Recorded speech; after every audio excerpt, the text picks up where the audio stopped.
Hello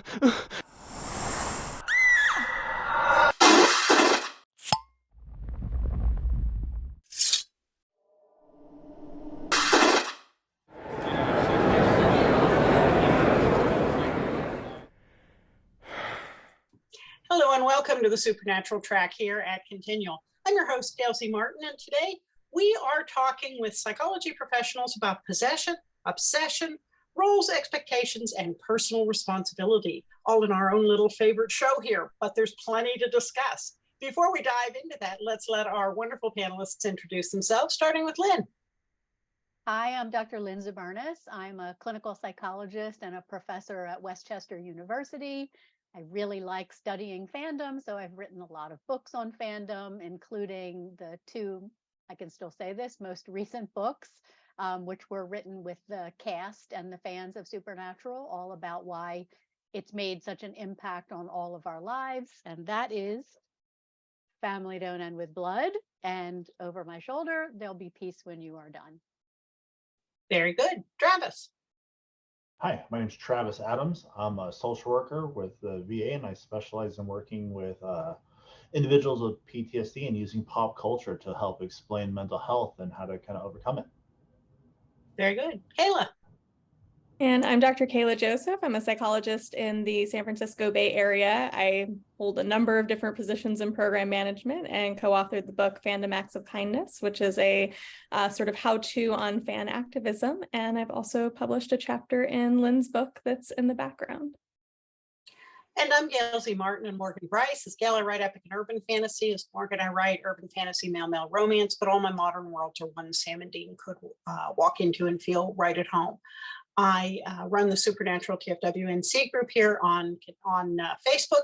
I did a chapter in There'll Be Peace When You Are Done, and I'm a staff columnist for the Winchester Family Business. So we see a lot of possession and obsession and a lot of guilt from both of those things throughout Supernatural's 15 years. Let's start with obsession, because that's sort of where the show begins, with John Winchester's reaction to Mary's death. What's the official definition of obsession, and how do you know it when you see it? Lynn?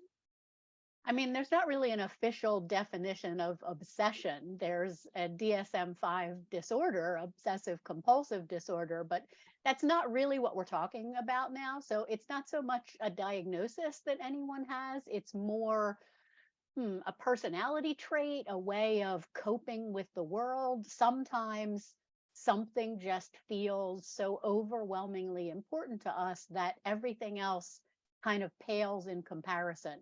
And while it may not be a diagnosis, it's also not something that in real life is actually good for us, because one of the characteristics of obsession is that you do get tunnel vision and you just become so obsessed with whatever that goal is, or that thing is, or that person is, that you can't really make good decisions about the rest of your life. And we certainly see that from time to time in Supernatural, although luckily it's fiction, so it doesn't have to be healthy to be interesting. And sometimes it's more interesting when it's not. Travis? Yeah, I think it's like a maladaptive coping strategy, right? So it's something that helps us in the moment at times, especially when we're feeling out of control. Obsessing about something feels like they can have some sort of control in their actions towards a given person, place, thing. And that gives them this false sense of security, in a sense, in my experiences. And that's why, like like Lynn said, with like OCD, the obsessive compulsive disorder, it can develop from other mental health disorders because of that control piece. So, but Okay. I do agree with what Lynn was saying as well. Okay. Kaela?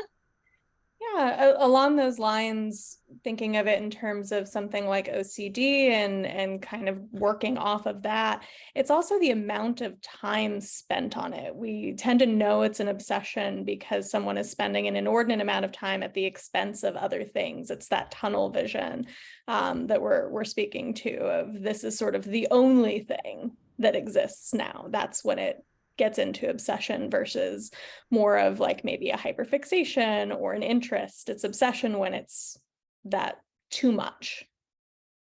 Okay. And is it if I'm hearing you correctly, it sounds like obsession can be a trauma response, and that's sort of what we've seen with John. Is that a fair statement, Lynn? Yeah, it can be. I don't think it has to be. I think people develop obsessions because of, in general, sort of just the circumstances of their life, the context of their life. So it could come out of a transition time that's causing a lot of anxiety when somebody doesn't feel like they really know who they are. They can retreat to an obsession. It can come from loss, which is part of what happened to John. It can certainly come from trauma, absolutely, that people can get that hyper focus. And it's a good way of blotting out everything else if everything else is too much, which is what a lot of trauma response is about. So, yes, it can be, but it can also just happen because the circumstances of someone's life are sort of coming together in a way that make it more likely. I mean, I think a lot of people who are fans, we joke about how obsessive we are as fans, and probably we all have a tendency towards that personality characteristic. I know that I do. I certainly would have said when I fell in love with Supernatural, it did feel like an obsession, never to the detriment of taking care of my children or holding down a job or anything, didn't move my children from motel to motel in search of watching more Supernatural. We didn't go to Vancouver to live in a tent. So I don't think there were any detrimental effects, but I think a lot of people can relate to that feeling of being obsessed with something. So it doesn't necessarily come out of really dramatic circumstances. It could be just a transition time for someone. Okay. Travis, anything to add on that? I think kind of what both Lynn and Caleb both said, go with it. And it makes me think about, like, it's a good way to avoid also, when I can avoid whether it is a trauma or, the overwhelming feeling of life, I can just focus on something. And some of us use this show as a comfort to do that. Like, I had a really hard day today. I'm just gonna watch, just my imagination, just to kind of have a good night. So I think it can be a good thing, but like both of them said, it just depends on how much time is invested into it. Okay. Kaela? Well, and to that point, with thinking about John specifically and thinking about how obsession can come out of trauma, can also be this sense of control. So one of the hypotheses around trauma is that one of the things that can lead to PTSD is this disruption of the just world hypothesis, this idea that the world was good and good people get good things and bad people get bad things. When that gets disrupted by a trauma, it can disrupt somebody's entire worldview. And having an obsession can be one way of distracting or trying to control the environment. Okay. That makes sense. And honestly, starting with John, here's a guy who did everything right. He went and served his country. He came home from war. He got married. He had kids, nice house in the suburbs, good job as a mechanic. He was checking off all the boxes of what you were supposed to do to have a happy life. And then through no fault of his own, it literally goes up in flames in a way he can't wrap his mind around. And so he's out. Well, what starting with John, and there's certainly other folks who are obsessed throughout the show. What is John getting out of his obsession? Because all the vengeance in the world isn't going to bring Mary back. Lynn?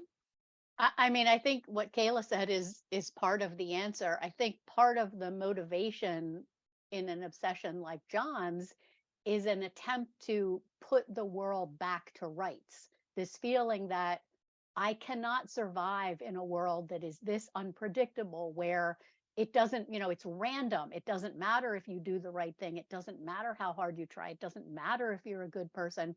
I can't tolerate living in a world that's that really abjectly terrifying and feel that out of control. So there's a sense that if I can just sort of get revenge, that will somehow put the pieces back together and restore that sense of, okay, well, sometimes these things happen and they are horrible, but then you can kind of put it to rights by taking your revenge and prevailing, making the world safe for other people, even if it wasn't safe for that person. I think that's a lot of John's motivation. And I think he probably tells himself that every time he makes a bad decision, that he's doing this for the greater good. He's doing this to keep other people's families safe, even if poor Sam and Dean have to spend their Christmas in a motel again without their dad.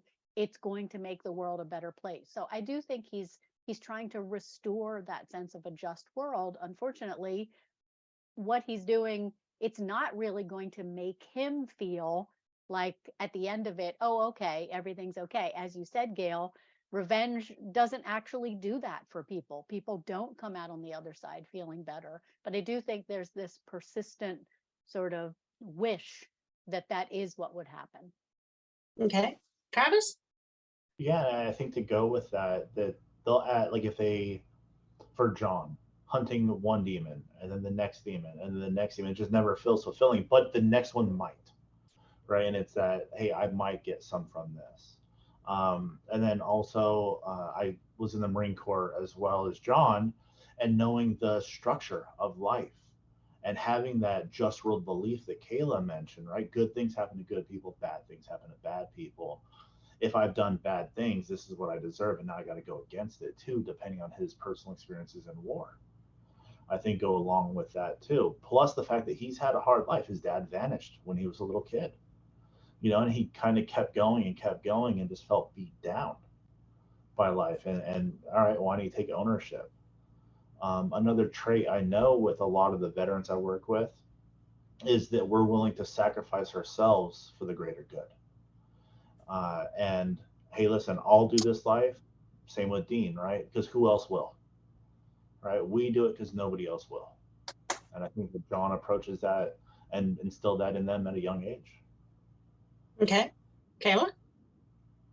Well, and speaking to that family dynamic, I think one of the things that we see with John is, as much as I think many of us criticize John for not being the best father in the world and engaging in a lot of neglectful behaviors towards his children, he probably would not see his behavior in that way for that exact reason that Lynn mentioned of this is a way not just to protect other families, but to protect his family as well. He sees this as I can teach them that there really are these things in the dark that need to be fought, and this is protecting them by letting them in. Okay. Yeah, Sam and Dean are both very critical of John's obsession. Sam starts out that way. Dean comes to see it and calls him out as an obsessive bastard. But it's funny that in times of extreme duress, both boys default to very obsessive behavior. We see Sam, one of the best examples of that is Sam in that 6-month period after Mystery Spot when he was tracking the trickster. And we saw some of it with the lengths he went to after Dean died with the Hellhound to, if not get Dean back, then get some kind of vengeance. And we see Dean just go off the deep end with his need for vengeance and not letting go of things. Is obsession a learned behavior? Is that something that they got from being modeled by their dad? Because even in the alternative with the Pearl, Kale Sam is still obsessed with something. It's not hunting monsters, it's giving up everything to be financially successful.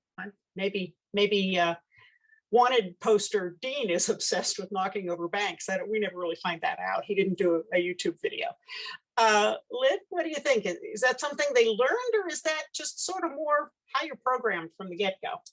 I mean, sure, John did model that. He modeled it explicitly. I think he talked to them about why it was the right thing to do. He indoctrinated them and inculcated them in the belief that this was actually sort of the ethically, morally right thing to do. So I think he explicitly modeled it, yes. But I think also, in order for the two, Sam and Dean, the two when they were kids, to kind of come to terms with their father basically neglecting them and leaving them and not putting their needs as children first, but putting, the needs of the whole world first, that doesn't feel good to children, even if it might in some way be justifiable as it's what I had to do for the greater good for humanity.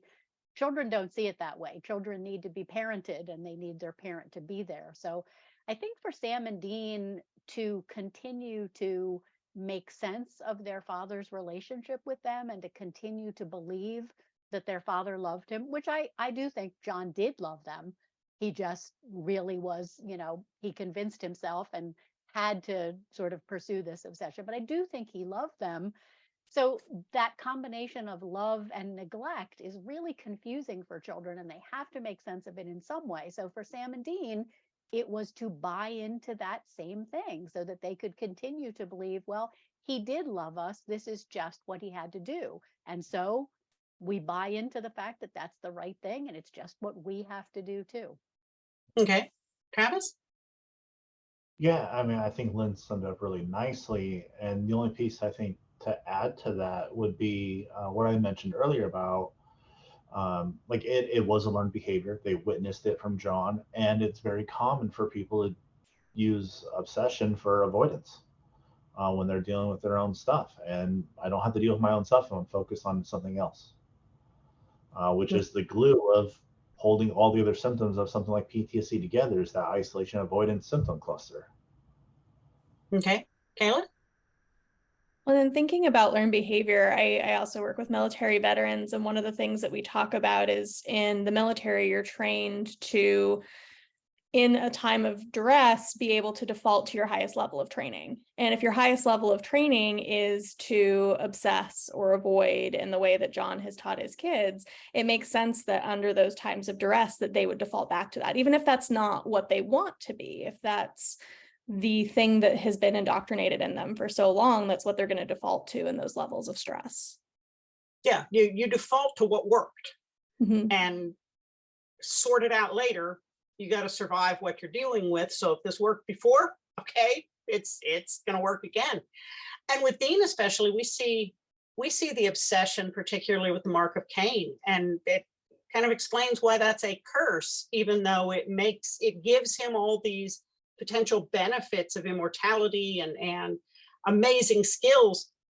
It's an obsession to the exclusion of everything else. Now, two of the other people that we see who definitely categorize as obsessed would be Gordon Walker and then his buddy Kubrick. We see a few different flavors of obsession there. Lynn, any thoughts on that? I mean, the two of them are good examples, I think, of how far obsession can go and how dark and detrimental it can become. I think in both of those cases, ostensibly at some point, there was a goal of doing good. Like both of them, they were not, trying to destroy the world or something. They were both convinced that in some way they were saving the world, whether it was from Sam Winchester or whatever, but they were convinced that they were doing good. So I think both of them are really good examples of how you can really lose your perspective in that tunnel vision and start to, it's a slippery slope, right? Ethically of, well, I have to do this because of this. And in order to do this, then I'll have to do that. And this person's getting in the way. So now that person is expendable and one life is nothing compared to making the world safer. I mean, you can really see the way that slippery slope happens. And while it's exaggerated in Supernatural, I think one of the things that makes Supernatural so amazing and why so many of us just have loved it for such a long time is that it's based on things that happen to real people.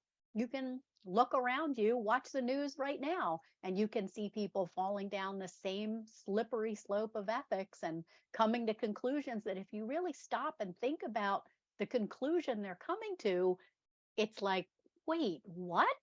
Are you really convinced that that's the right thing to do? But people are convinced sometimes that something's the right thing to do, which if you step back away from the obsession, clearly is not the right thing to do. So I love those characters. One of them is played for a lot more sort of comic value than the other. Kubrick is played for dark comedy, whereas Gordon, I think, is, first of all, just fabulously acted and a powerful, scary character, but he's scary because that is a possibility. Well, and Kubrick's convinced himself that he is doing God's will. So, we have a lot of characters in this show that come to very bad conclusions because they think they have been sent by God, including some of the angels. Travis? Yeah, I think that the way that they approach kind of that obsession focus and the hyper focus on their task of what they believe is right, kind of like that default training and that default belief. What I look at it is it actually shows me a lot more about who and Sam are too, because Gordon doesn't care about the loss of one for the many, where Sam and Dean do whatever they can to not lose the one. And that's their obsession about saving the world, you know, and it kind of, it mirrors it, but it's also very different in their approach. So I like that aspect because it shows the depth of who Sam and Dean are, even more so on their obsession of helping people and saving the world, even the one. Okay. Kaela? I think something else that's unique about Sam and Dean is they also challenge their cognitive dissonance over time with what good and evil actually means. They let themselves get out of that obsession a little bit. So to Lynn's point about kind of tying it into current events, when people get that tunnel vision and don't allow any other perspectives in, it creates a really limited worldview. And of course, your conclusion is the right conclusion when the information you have is just the information you have. And I think what we see with Sam and Dean is that they're confronted with things that really disrupt that worldview, and where they could take that dissonance and double down on the obsession, and where we certainly see some of these other characters do that, they don't. They actually let themselves challenge that and open up their worldview over time. Okay. Now, we also have the British Men of Letters, who are an organization that is in part defined by obsession and structured to reinforce that obsession at some really inhumane levels. That's an organizational planned view of obsession, where these kids from the beginning have been trained to be obsessed. How is that similar or different to what we've talked about on an individual level? Lynn? I got derailed by thinking of what parallels that has in our current culture too. So I started to go down that pathway, and it sort of made me go, my God, I never really thought about the British Men of Letters as that kind of an explicit parallel, but holy crap, it really kind of is. What was your question, Gail? I got so derailed by that upsetting thought that I don't even know what you asked me. My head was going, oh gosh, yeah. Similarities or differences to what we've been talking about on an individual level? Because there's a lot of reinforcement going on when you have a whole organization with the same obsession. Yeah, and I think it's a lot of that groupthink that happens too, which again, societal parallels. But the British Men of Letters allowed us to see how groupthink can reinforce this and make it even less likely that people are going to do what Sam and Dean have done. You know, Sam, Dean, John, most of the hunters that we've met in America, the American version of the hunters, have been kind of lone wolf, sort of. The Men of Letters had an organization, but hunters are really, they work on their own. And I think that allowed Sam and Dean to get that perspective that we've been talking about, that allowed them to sometimes change their mind and say, wait a minute, are we really doing the right thing? Is this what we should do? But when you have a whole organization around you and everyone was indoctrinated in the same way, everyone's reinforcing each other, there's very little opportunity to get out of that groupthink. I think it's really amazing that Mick Davies actually was able to. I mean, I think that was a character that I would have liked to see more of. It was very interesting to me that even though he was brought up in it in the same way as Arthur Ketch was, he did manage to start thinking for himself, and he did manage to start questioning things. And he looked at Sam and Dean and how they were doing things and said, wait a minute, maybe we're not doing things in the right way.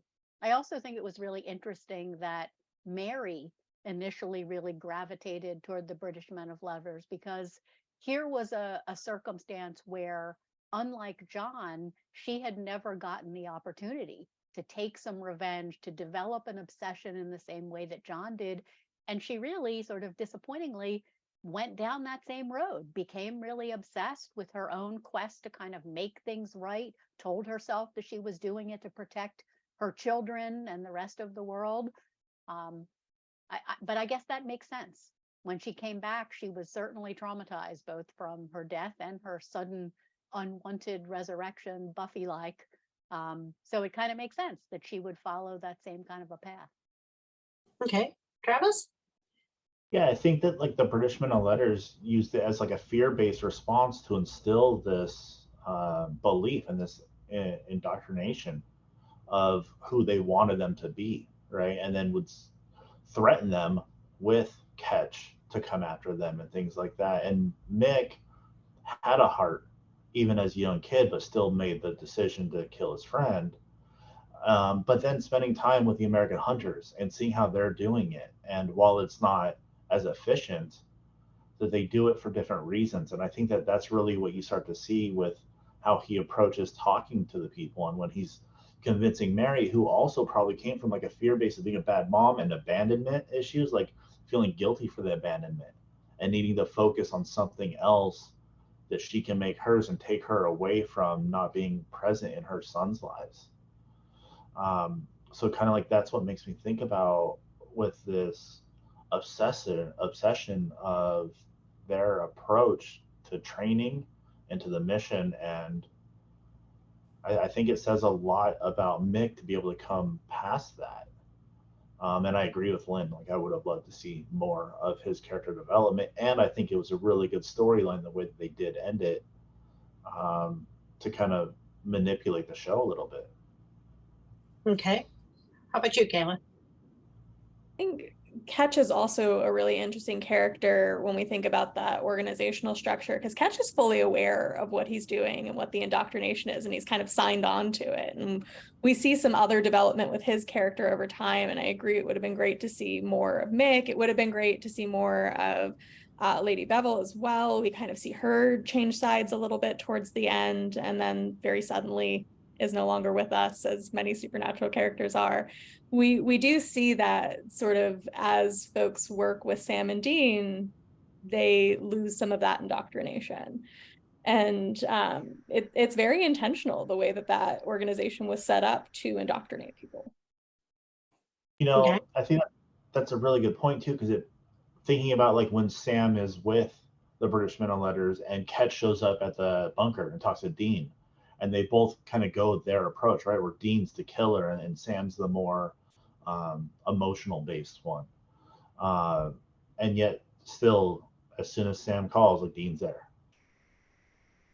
Yeah. Mm-hmm. Now, possession happens an awful lot in Supernatural, but it's not really something that we talk about in modern industrialized, modern medical countries. But it certainly is a reality in Supernatural. And what always intrigues me with it is that the possessed person often still ends up feeling a tremendous amount of guilt for what they did while possessed, even though they were indeed possessed, which means not able to control what's going on. Talk a little bit about that whole possession, personal responsibility, guilt angle. Sam rocks it, but so does Dean with the after effects of Michael and the Mark of Cain. So we've kind of been down this road a lot of times. Lynn? Yeah, I mean, I think it's no coincidence why horror movies are sort of constantly depicting possession, because it's sort of a basic human fear that in some way it's sort of the ultimate in being out of control, right? We're so afraid all the time of not being able to control ourselves and not being able to do what we really should do, or giving into our darkest impulses. I mean, that's so much of what horror is all about, and possession is all of those things. And I think, obviously I've never been possessed, we've never been possessed, but I can imagine if you were experiencing what was going on and experiencing your own self doing things that you were horrified by and doing things that you were morally opposed to doing, but they are your hands and you can feel what's happening and that it's doing it and you can't stop it. it must be. I mean, I don't know how you couldn't feel guilty. All of the logic in the world of saying, well, it wasn't your will, it was somebody else controlling you, would still be hard to not feel like I should have been stronger. I should have been able to fight this off. I should have been able to not do this. And that too is a common theme. You know, there are pivotal times throughout the series when someone is either temporarily or permanently able to throw off possession and reassert their will and their sense of self. And that's always a big triumph, but it's something that doesn't happen very often. Okay, Travis? Yeah, I think that that's a looking at like the possession, depending on if we're talking about monsters or demons or angels, you know, there are different rules in supernatural with it. But even with some of the demons, like they don't remember everything always. But then there's other times where they do, where they get like the flashback. So it's kind of like a little inconsistent compared to the beginning versus the end of the series. But I think, like Lynn said, seeing your hands, even if you aren't controlling them, makes it real. I work with people that had bad dreams because of like the malaria pills, and they're very unsure if life was actually happening the way they dreamed it, or if that was true. Like the blurred reality happened. So the way we had to approach it was saying, "Hey, let's treat it as if it was real, and let's process it that way." And that's how they're able to work through things and not going through that with a therapist or a counselor and having to sit in it and be like, I did this, I did these things, but not having that outlet, I think is really tough. And you see it eat at people a lot. Yeah, I think it's really interesting to look at possession and the way that that fear can overpower us, you know, so much so that people get tattoos to ward off demons. This is true. Well, and you're right, you know, it's not the same, but the closest real world analogies we have are what you mentioned with situations like that, or maybe people who get blackout drunk and don't remember what they did, but they know they did it, or substance abuse that clicks off the memory, but the body's still moving. And it's not the same, and yet there's an analogy maybe there. Kaela? Well, I think there's also an analogy to be made around things like chronic conditions, whether they be mental health conditions or physical conditions. I had a friend and colleague who was describing her chronic pain as being very much like the experience that Dean has of shutting Michael behind the door in his mind of, I can't control that this thing is here, but I can control the door. It's my mind. I can control the lock. I control what gets out and how I deal with it. And a lot of times for people with chronic conditions, whether it be pain, whether it be mental health concerns, there is this element of, I didn't mean to invite this in, and I didn't invite this in, yet it is here and I have to deal with it. And I think that's also one of the things that's really appealing about possession and supernatural, is I think many of us can relate to that feeling of something being a part of us that we don't necessarily love. That's a great point. And it kind of circles back around to Sam and Dean particularly, you know, have this notion of personal responsibility. Dean feels that he should be able to expel Michael, an archangel. Sam briefly was able to gain control of Lucifer, but at a terrific cost. How do realistic or unrealistic expectations of personal responsibility help or harm when you're dealing with issues like obsession or the kinds of real world things that kind of simulate the possession angle in the show? I mean, where does the personal responsibility thing come in, and how do people, a big thing with Sam and Dean throughout the show is learning to forgive yourself and let go and realize you did the best you could. How does that tangle all work? Lynn, in the show and in real life?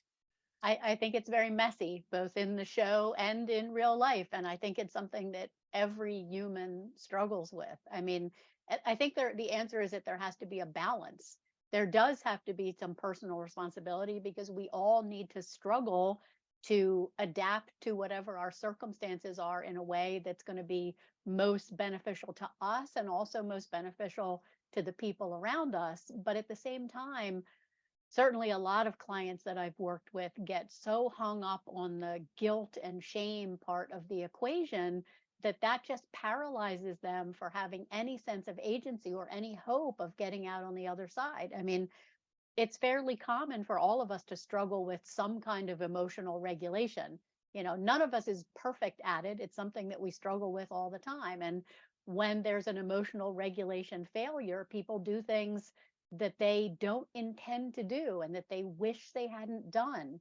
And yes, there does need to be responsibility in the sense of, okay, it's my responsibility to work on getting better at emotion regulation so that doesn't keep happening, both for my sake and the sake of whoever I took down on the way when the emotional regulation failed. But there is also needs to be an understanding of, okay, there's a reason why your emotion regulation failed.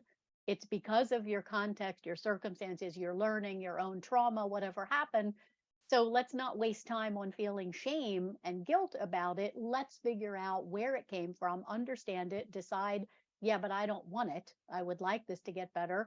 And then have that sense of agency and self-efficacy that comes with the understanding to be able to move forward and actually make it better. So I really do think it's a balance between those two things. But oftentimes people get so mired in the guilt and the shame that they can't actually get any better. And that doesn't help anyone. Yeah, good point. Travis? Yeah, I think it's like 4 parts there. So like there's the should piece, right? I should do this, I should do that, and we beat ourselves up for these expectations or how others should react. And that sets them up for failure because we never have those communication pieces. We don't discuss this. It's unknown a lot of times when we say those should statements. Then there's the personal responsibility piece. When I was being an ass, I had to accept the fact that I was being an ass. And until then, I'm not going to be able to stop being it.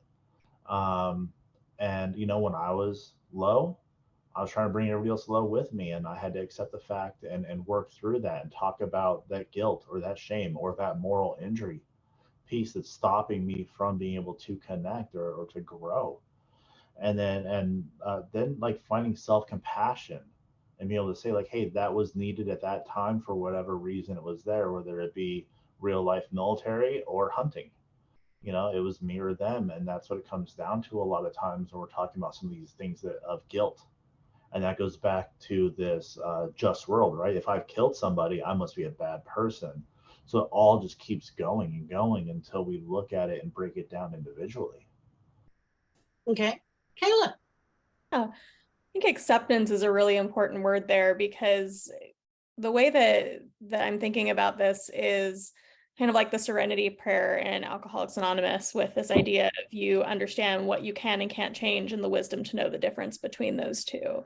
And that's a lot of what we work on in psychotherapy with folks is, yeah, how can we have more self-compassion? How can we also find the things that you can do to have more agency in the future, but not so much agency that you're going to be able to control your existence in your environment, because that's just life. There's a lot of I think people who haven't been to therapy before would be surprised how much of it is like, yeah, that is a universal human experience that you were having. Yeah, I'm afraid that unless you're God, you can't pull all the strings. And we know how well that worked out for Chuck. So I'm not even sure then. All right, everybody. As always, we have blown through our time, and this has been a fantastic discussion. Thank you all so much. But before we wrap up, let's give our wonderful panelists a chance to say where we can find you online. And I know a couple of you've got books out there, so let's hear about them. Lynn? You can find me on all social media at Fangasm SPN. My own website is fangasmthebook.com. You can find the books that were written with the cast and the fans of Supernatural either on Amazon or at the website peacewhenyouaredone.com. And there's a new book coming out soon, which Kaela and Travis might have contributed chapters to, but I'll keep that announcement secret for now. Okay. Travis? You can find me on panels like these at different comic conventions with some of my friends, and writing for like the Psych Geeks books that uses pop culture to explain mental health. Very good. Kaela. And you can find Fandom Acts of Kindness at all major booksellers, Amazon, Barnes & Noble, all of the big sellers.